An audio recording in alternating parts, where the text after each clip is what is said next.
ॾाढे जो कंहिंखां सिखिया हिन मुल्क में बाहि ॿारे ॾिनी आहे जनाज़ो बि न पढ़ो जनाज़े खां पोइ दुआ बि न पढ़ो कब्र ते बांग बि न ॾियो छो न ॾियूं हिन जी मर्ज़ी आहे त चङी तरह मैयत पादर खाए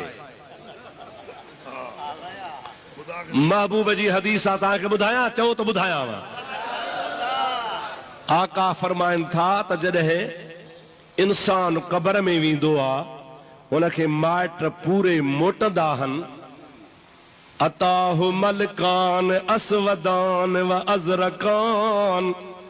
कब्र में ब मलाइका ईंदा आहिनि जेके कारे रंग जा हूंदा आहिनि अखियूं हुननि जूं तमामु ख़तरनाक सूरत में हूंदियूं आहिनि मैयत खे कब्र में जेरो करे उथारे वेहारींदा आहिनि ऐं सुवाल कंदा अथसि मर रब्बुका व मन नबियुका व मा दीनुका तुंहिंजो रब कहिड़ो आहे तुंहिंजो नबी कहिड़ो आहे तुंहिंजो दीन कहिड़ो आहे हुज़ूर करीम फरमाइनि था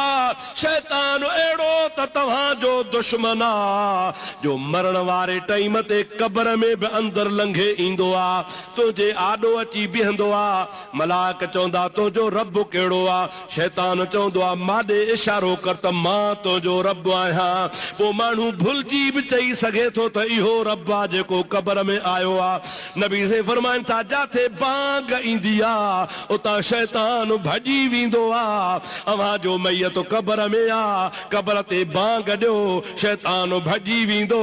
मलाइक पुछंदा रब केड़ो आ कब्र वारो जुतीअ जा खड़का भी ॿुधंदो आ त तुंहिंजी बांग भी ॿुधंदो आ मुसलमान नमाज पढ़े चाहे न पढ़े गरीब आ पर आदत थी वेंदी आ बांग ख़त्म थींदी आ चवंदो आ ला इलाहा इल्लल्लाह मुहम्मदुर रसूलुल्लाह जमल कब्र ते बांग चइबी आ मैयत ॿुधे थो पियो ॿुधे थो त कब्र में कलमो भरे थो पियो हिकु त कलमो यादि आयुसि ॿियो शैतान भॼी वियो मलाक चवंदा रब कहिड़ो थी चवंदो उहो रब आ जंहिंजो नालो ला इलाहा इल्लल्लाह तुझो नबी केड़ो आ चवंदो मां हाणे कलमो भरियो आ मुहम्मदुर रसूलुल्लाह सच ॿुधाए त बांग मां फ़ाइदो थियुसि या नुक़सान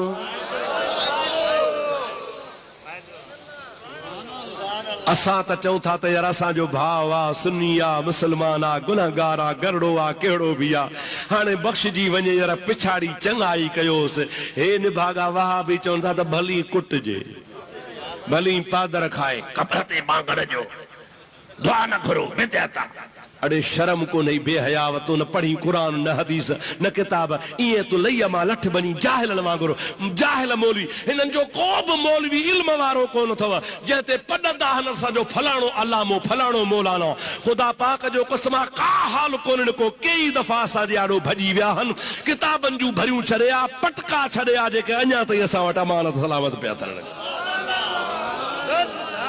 दावा वरी कदा असा वडा आलिम आहियूं का शय काना कूड़ा सफ़ा कूड़ जे मथो संदरो अथनि इल्म आहे कोन पढ़न कोन को रुगो ॿ बुतन वारियूं आयतूं काफ़रन वारियूं आयतूं मुनाफ़िकन वारियूं आयतूं पढ़ी पढ़ी औलिया अल्लाह ते वलियन ते हणंदा अल्लाह चवे बुत बेकार ही आयत पढ़ी चवंदा पीर बेकार अल्लाह चवे बुत कोन था ॿुधन ही वरी आयत पढ़ी चवंदा त पीर कोन था ॿुधन अल्लाह ताला चवंदो बुतन में ताक़त न आहे ही चवंदा पीरन में ताक़त न आहे वॾा बेईमान जो खुदा जे कुरान जो इनकार था कनि पिया महबूब फरमायो आहे जेको कुरान जी माना फेराईंदो सो काफ़र काफ़र जो पुट